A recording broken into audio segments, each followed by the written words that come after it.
నడిచినా కూర్చున్నా మోకాళ్ళ నొప్పులు వస్తున్నాయా? ప్రాణ పెయిన్ క్లినిక్ లో అధునాతన చికిత్సతో మోకాళ్ళ నొప్పులు తగ్గించుకోండి. నమస్తే, వెల్కమ్ టు మనం టీవీ. మనం ఉన్నది మన కోసం. నేను వలి. ప్రస్తుతం నాతో పాటు ఉన్నారు స్టూడియోలో ప్రముఖ పొలిటికల్ అనలిస్ట్ కృష్ణకుమార్ గారు. వారితో మాట్లాడదాం. కృష్ణకుమార్ గారు నమస్తే. మేడం నమస్తే. తెలంగాణ ముఖ్యమంత్రి రేవంత్ రెడ్డి గారు వరుసగా కేంద్ర మంత్రుల్ని కలుస్తున్నారు. అమిత్ షాతో కూడా భేటీ అయ్యారు. ముఖ్యంగా కాళేశ్వరం ప్రాజెక్టుకు సంబంధించి ఎన్నో ఆరోపణలు వస్తున్నాయి, అవినీతి ఆరోపణలు వస్తున్నాయి. దీని మీద సిబిఐ ఎంక్వైరీ చేయాలంటూ బీజేపీ ఒకవైపు అడుగుతున్నటువంటి విషయం మనకు తెలిసిందే. ఈ నేపథ్యంలో అమిత్ షాతో భేటీలో కాళేశ్వరం ప్రస్తావన తీసుకొచ్చినట్టుగా మనకు సమాచారం వస్తుంది. సిబిఐ ఎంక్వైరీ, మేము సిబిఐకి లేఖ రాస్తాము, ఎంక్వైరీ చేయించండి అని చెప్తున్నట్టుగా మనం వార్తలు వస్తూ ఉన్నాయి. నిజంగా సిబిఐ ఎంక్వైరీ జరిగే పరిస్థితి ఉందంటారా? అడిగితే ఎందుకు జరగదు? అడిగాక జరగలేదనుకోండి సిబిఐ ఎంక్వైరీ. బీజేపీ అను టీఆర్ఎస్ ఒకటే, కేసీఆర్ని రక్షించడానికే బీజేపీ నడుం కట్టుకొని ఉంది అని చెప్పి మనమే మాట్లాడతాంగా, మనం వదిలిపెడతాం అప్పుడు.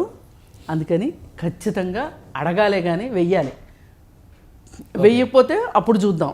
అంటే కమిషన్లు అని చెప్పి సాక్షాత్తు మోడీనే అన్నాడు. మరి వాళ్ళ కమిషన్లో నీ వాటా ఎంత అని అడుగుతాం మనం రేపటి నుంచి. ఓకే, ఇప్పుడు ఆయన అన్నాడు కదా కమిషన్లని. అవును. మరి నిజంగా అత్యున్నత పదవిలో ఉన్నావు నువ్వు ఈ దేశంలో, నువ్వు తలుచుకుంటే ఏదైనా చేయగలవు. అసలు అక్కడ కమిషన్లు జరుగుతున్నాయి, అది ఏటీఎం అని నువ్వు అన్న తర్వాత వాళ్ళ మీద చర్యలు ఎందుకు తీసుకోలేదు నువ్వు, వాళ్ళు ఒకటి కాకపోతే?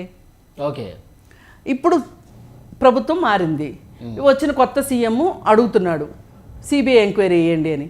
వేయాల్సిందే, వేయకపోతే ఎలా కుదురుతుంది? ఇప్పుడు వీళ్ళు యాక్చువల్గా జ్యుడిషియల్ ఎంక్వైరీ చేపిస్తాం అంటున్నారు. వారం రోజులు అది స్టార్ట్ అవుతుందని చెప్పి ఆ వార్తలు కూడా మనం వింటున్నాం. నిజంగా పాపం రేవంత్ రెడ్డి వీళ్ళ పార్టీ నిర్ణయం ఏంటి అంటే శాసనసభ పక్ష నిర్ణయం ఏంటి అంటే జ్యుడిషియల్ ఎంక్వైరీ అనే అనుకున్నారు. కానీ కిషన్ రెడ్డి గారు ఉన్నారు కదా, హనుమంతుడి తోక నిప్పు వ్యవహారం అది.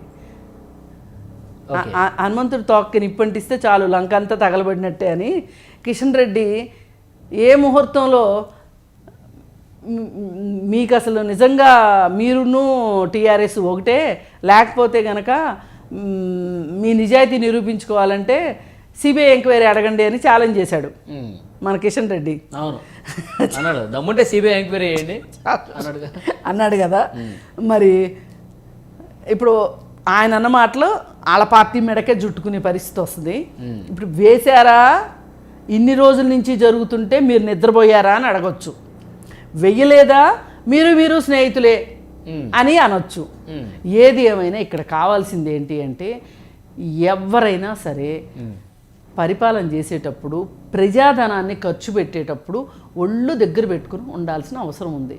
మన ఇంట్లో డబ్బులు మనం ఎలా ఖర్చు పెట్టుకున్నా పర్వాలేదు, కానీ ప్రజల డబ్బు ఇది, ప్రభుత్వం డబ్బు అంటే. ప్రభుత్వం ఏమీ చెమట వచ్చి రక్తం వచ్చి డబ్బులు సంపాదించదు, ప్రజలదే అది.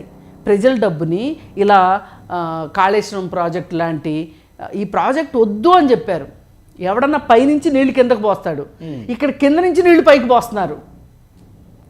పోసారు కదా, దానికి కరెంటు బిల్లు ఇదంతా కట్టడానికి, మోటార్లు పెట్టడానికి, లక్ష్మీ పంప్ హౌస్ అంట, సరస్వతి పంప్ హౌస్ అంట, అన్ని దేవతల పేర్లు పెట్టినా ఆ దేవతలు కూడా వీళ్ళని కరుణించాల. ఇప్పుడు ఎన్ని ఎకరాలకి నీళ్ళు ఇచ్చి ప్రజలకు ఎంత లబ్ధి జరిగిందో, రైతులకు ఎంత లబ్ధి జరిగిందో పక్కన పెడితే ఖర్చు ఎక్కువ ఉందంటారా? ఖర్చు ఎక్కువ ఉంది. ఎవరైనా చేసేది ఏంటి అంటే, ఇప్పుడు మనమైనా మన ఇళ్లలో బడ్జెట్ ఎట్లా వేసుకుంటామండి, ఖర్చు తక్కువ అవ్వాలి, మనకి పని ఎక్కువ కావాలి అనే కదా చూసుకుంటాము. అలాగే ప్రభుత్వాలు కూడా అలాగే చెయ్యాలి. అసలు మీరు ఖర్చు ఎక్కువ పెట్టి పని తక్కువ తీసుకుంటున్నారు. అసలు ఆ కాళేశ్వరం ప్రాజెక్ట్ నుంచి వచ్చే లబ్ధి ఏదైతే ఉందో ఆ లబ్ధి సరిగా లేదు, ఉండదు అని డంకా బజాయించి చెప్పారు. ఇప్పుడు నాకు గుర్తున్నంత వరకు ఒక సామాజిక కార్యకర్త కూడా దీని గురించి చాలా మాట్లాడితే, ఒకడెవడో పిచ్చోళ్ళ తిరుగుతున్నాడు అని చెప్పి అతను ఒక బహిరంగ లేఖ రాస్తే ఆ లేఖని ఖాతరు చేయకోకుండా కేసీఆర్ అన్నమాట ఇది, పిచ్చోళ్ళలాగా ప్రాజెక్టులు ఎమ్మటి తిరుగుతుంటాడు ఒకడు అని ఆయన ఇలాగే మాట్లాడతాడు, ఇష్టం వచ్చినట్టు మాట్లాడాడు. ఎవరేం చెప్పినా వినలా.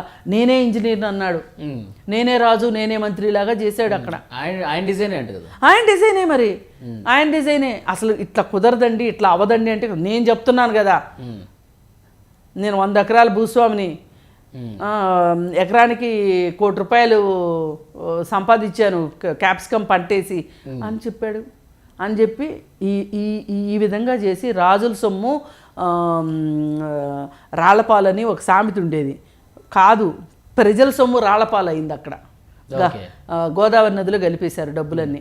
మరి ఇలాంటి ఈ ప్రాజెక్ట్ మీద ఇవాళ సిబిఐ ఎంక్వైరీ అంటూ వేస్తే అసలు దొంగలు బయటకు వస్తారు. అంటే ఎంక్వైరీ చేసే పరిస్థితి ఉందా మేడం? ఇప్పుడు ముఖ్యమంత్రి రేవంత్ రెడ్డి గారు కాంగ్రెస్ ముఖ్యమంత్రి. ఇప్పుడు కాంగ్రెస్ అడిగితే అక్కడ బీజేపీ ప్రభుత్వం, బీజేపీ నాయకులు సిబిఐకి రిఫర్ చేసే పరిస్థితి ఉందా? ఇవాళ చేయలేదనుకోండి, రేపు ప్రభుత్వం మారదా? కేంద్రంలో కాంగ్రెస్ వస్తే అంటారా? కాంగ్రెస్ వస్తే వేస్తారు కదా. మనం అదృష్టాన్ని పరీక్షించుకుంటమే. ప్రజల దుస్థితి కూడా ఇదే అయిపోయింది.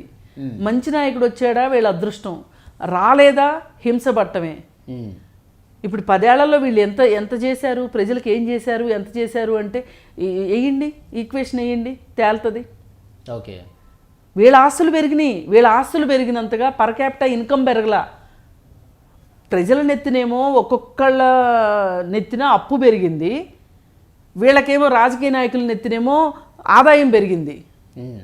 ఇప్పుడు జీవన్ రెడ్డి లాంటి వాళ్ళు ఎంత సంపాదించారు? ఆర్టీసీ స్థలాలు తీసుకొని కరెంటు బిల్లు కట్టకుండా, గవర్నమెంట్కి కట్టాల్సిన ట్యాక్సులు కట్టకుండా ఇప్పుడు జీవన్ రెడ్డి బయటకు వచ్చాడు. ఇప్పుడు దానం నాగేంద్ర బయటకు వస్తున్నాడు. ఇప్పుడు నిన్న మొన్న న్యూస్ అదే కదా, దానం నాగేంద్ర భూ కబ్జా గురించి.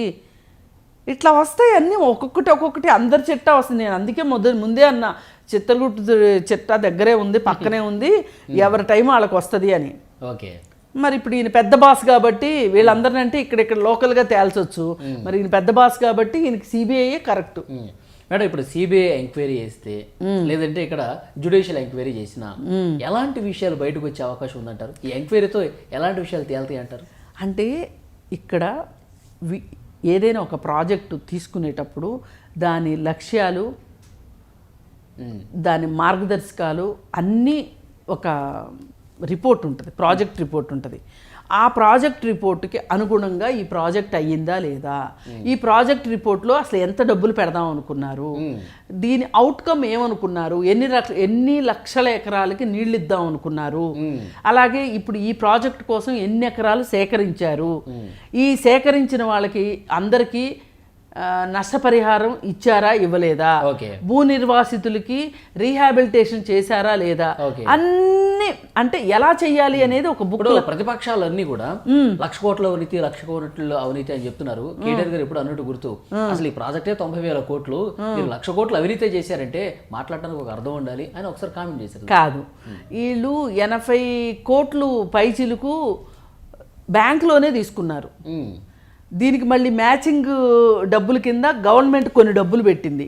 ఇవన్నీ అయిపోగా ఇంకా 30,000 కోట్లు కావాలి అని చెప్పి డిమాండ్ ఉంది అక్కడ. ఓకే, అవసరం ఉంది అంటే మరి ఎన్ని మ్యాచ్ చేస్తే ఎంత అయినట్లు? అవును, చాలానే అవుతుంది. అంటే వీళ్ళ ఉద్దేశం 1,00,000 కోట్ల అవినీతి అంటే 1,00,000 కోట్లు వీళ్ళు మింగారని కాదు, అసలు ఆ ప్రాజెక్టే పనికిరాని ప్రాజెక్ట్ అని, అవసరం లేని ప్రాజెక్ట్ అని. అంటే వీళ్ళు అవినీతి చేయటం కోసమే ఈ ప్రాజెక్ట్ని ఎన్నుకున్నారు అని. గతంలో ప్రాణహిత చేవేళ్ళ ప్రాజెక్ట్, దీనికి బీఆర్ఎస్ ప్రభుత్వం వచ్చిన తర్వాత డిజైన్లు మార్చి కాంట్రాక్టర్లు మార్చి ఏ ఉంటాయి కదా వీళ్ళు ఆ కాంట్రాక్టర్లకు ఇచ్చేవి, ఆ వాటాలు పాడు, ఇప్పుడు ఈ వాటాలు కమిషన్లు కోసమేనా అంతే డిజైన్లు మార్చింది? అంతే, కాకెందుకు? అసలు నువ్వు ఒక డిజైన్ వేసేది పాత ప్రభుత్వం, అసలు మీరు ఎందుకు మారుస్తారు? మీరు ఇంకో మాట చెప్పొచ్చు, గత ప్రభుత్వం సరిగ్గా చేయలేదు, మేము సరిగ్గా చేశాము అనే దానికి ఇంకొంచెం ఖర్చు తగ్గించి. ఇప్పుడు మీరు ఎగ్జాంపుల్ తీసుకోండి, ఆంధ్రాలో కూడా ఇదే పరిస్థితి. పోలవరం ప్రాజెక్టు విషయంలో వాళ్ళు రాగానే రీటెండరింగ్ చేశారు. అవును, రివర్స్ టెండరింగ్ చేశారు. రివర్స్ టెండరింగ్ వల్ల నష్టం ఏంటో తెలుసా అండి? ఆ ప్రాజెక్టు ఈ పాటికి అసలు మామూలుగా అదే కాంట్రాక్టర్లు అయితే చేసేసేవాళ్ళు, ఈ పాటికి అయిపోయేది ప్రాజెక్టు. ఇప్పుడు లేట్ అవటం వల్ల నష్టం ఏంటి అంటే, ఒకటి డైరెక్ట్గా ప్రభుత్వం మీద భారం ఏంటి అంటే ఖర్చు భారం అంటే దాని బడ్జెట్ పెరిగిపోతుంది. ఇప్పుడు నిన్నున్న సిమెంట్ రేట్ ఇవాళ ఉండదు, నిన్నున్న ఐరన్ రేట్ ఇవాళ ఉండదు. అది ప్రభుత్వం మీద ప్రత్యక్షంగా పడే భారం. Okay. పరోక్ష భారం ఏంటి అంటే అసలు ఈ ప్రాజెక్టులు కట్టుకునేటప్పుడే మనకు ఒక లక్ష్యం ఏమై ఉంటుందంటే ఇన్ని ఎకరాలకి నీళ్ళు ఇస్తాము, ఈ సమయం లోపల ఇస్తాము అనేది ఉంటుంది. మనకు ఒక గైడ్ లైన్ ఉంటుంది దాంట్లో. ఇప్పుడు ఈ ప్రాజెక్ట్ అవ్వకపోవటం వల్ల, ఆ ఎకరాలకి నీళ్ళు ఇవ్వకపోవటం వల్ల, ఆ పంట పండకపోవటం వల్ల మనం ఆదాయాన్ని కోల్పోయినట్టేగా. అది ఒక నష్టం. 2 రకాల నష్టాలు జరుగుతున్నాయి. ఇది కేవలం రివర్స్ టెండరింగ్ వల్లే, వీళ్ళకి నచ్చిన కాంట్రాక్టర్కి ఇచ్చుకోవటం వల్లనే ఇదంతా జరిగింది. ఇప్పుడు యాక్చువల్గా ప్రభుత్వం మారిపోయింది, కాంగ్రెస్ ప్రభుత్వం వచ్చింది కాబట్టి ఏ ఎంక్వైరీ చేసినా త్వరితగతిన రిజల్ట్ వచ్చే అవకాశం ఉందంటారా? అక్కడ సిబిఐ చేసినా లేదంటే ఇక్కడ జ్యుడిషియల్ 1 వీక్లో జ్యుడిషియల్ ఎంక్వైరీ స్టార్ట్ అవుతుందని చెప్తున్నారు. మన ఉత్తమ్ గారు కూడా చెప్పారు. అంటే ఏదేసినా అతి త్వరగా ఈ రిపోర్ట్లో అసలు ఏం జరిగింది, ఈ ప్రాజెక్టులో ఏం జరిగింది, ఎన్ని అవకాశాలు అన్నీ బయటకు వస్తాయి అంటారు. ఎందుకు రావు? చిత్తశుద్ధి ఉంటే అందరూ రాజకీయ నాయకులు అందరూ ఒకటే, వీళ్ళందరూ ఒకళ్ళే, వీళ్ళ ఏది రంగు రుచి వాసన ఒకటే అంటే మనం ఏమీ చెప్పలేం. కానీ వీళ్ళు ఏమన్నా మేము వేరు అనుకుంటే గనక ఒక ఫలితం వచ్చే అవకాశం ఉంది. ఇప్పుడు ఆంధ్రాలో అలా జరిగినా, ఇక్కడ కాళేశ్వరంలో ఇలా జరిగినా వీళ్ళిద్దరి ఉద్దేశం ఏంటి అంటే కాంట్రాక్టర్లని, వీళ్ళకి అనుకూలమైన కాంట్రాక్టర్లను పెట్టుకోవాలి. అనుకూలమైన కాంట్రాక్టర్లు అయితే పర్సంటేజీలు బాగా ఇస్తారు. ఇప్పుడు వీళ్ళు కాస్ట్ ఎక్కువ పెంచేసేసి ఆ కాస్ట్ ఏదైతే పెరిగిందో ఆ కాస్ట్ అంత అవ్వదు కాబట్టి అప్పుడు కాంట్రాక్టర్కి లాభం వస్తుంది. ఆ కాంట్రాక్టర్ లాభంలో వీళ్ళు వాటాలు తీసుకుంటారు. ప్రాజెక్ట్ ఇచ్చినందుకు పర్సంటేజీ, లాభాల్లో పర్సంటేజీ, వీటన్నిటి కోసమే ఇప్పుడు ఈ కమిషన్లు, ఈ అవినీతి అంతా తేలితే మళ్ళీ జైలుకి వెళ్ళాల్సిన పరిస్థితి వస్తే మళ్ళీ కక్ష సాధింపు చర్యలు అని చెప్పి స్టార్ట్ చేస్తారు. ఎట్లా అంటారు మరి? ఇంత జ్యుడిషియల్ అప్పుడు సంగతి అప్పుడు చూసుకుందాం. ముందు మనకు కావాల్సింది ఏంటంటే మన లక్ష్యం రాజకీయ నాయకులు కాదు, మీ లక్ష్యం, నా లక్ష్యం ప్రజలకు న్యాయం జరగాలి. ఇది ప్రజాధనం కాబట్టి ప్రజలకు న్యాయం జరగాలి. చూద్దాం మేడం, సిబిఐ ఎంక్వైరీ జరుగుతుందా లేకపోతే జ్యుడిషియల్ ఎంక్వైరీ జరుగుతుందా అనేది చూద్దాం. అతి త్వరలోనే తేలిపోతుంది. Thank you very much. Thank you.